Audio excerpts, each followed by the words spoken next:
Rasulullah sallallahu alaihi wasallam menyebutkan, orang yang paling pertama yang akan diseret oleh Allah ke dalam neraka kelak yaumul qiyamah adalah 3 jenis manusia.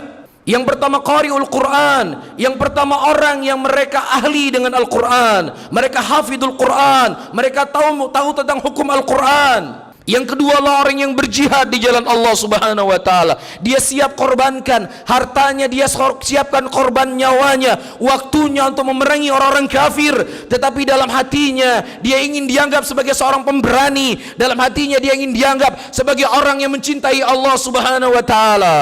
Dan yang ketiga orang-orang yang mensedekahkan hartanya. Ternyata 3 orang inilah yang akan pertama diseret oleh Allah ke dalam neraka. Bukan pengedar narkoba pertama kali Allah seret dalam neraka, bukan pemakan riba yang pertama kali Allah seret dalam neraka, bukan pelaku zina yang pertama kali Allah seret dalam neraka, bukan orang melakukan sogok menyogok yang pertama kali Allah seret dalam neraka, tetapi alul ibadah, orang yang memiliki ilmu, orang yang memiliki harta, tetapi dia lakukan itu semuanya bukan untuk Allah Subhanahu wa taala.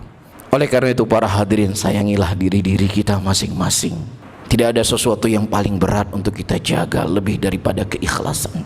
Tidak ada sesuatu yang paling berat kita jaga adalah sanjungan dan pujian manusia. Kita hidup di tengah manusia, kita hidup berkelompok. Pasti keinginan untuk dipuji, disanjung itulah sesuatu yang sangat disenangi oleh setiap orang. Tetapi kita harus menyadari, ria itu sesuatu yang lebih mematikan dibandingkan seekor kambing yang dilepas di tengah serigala.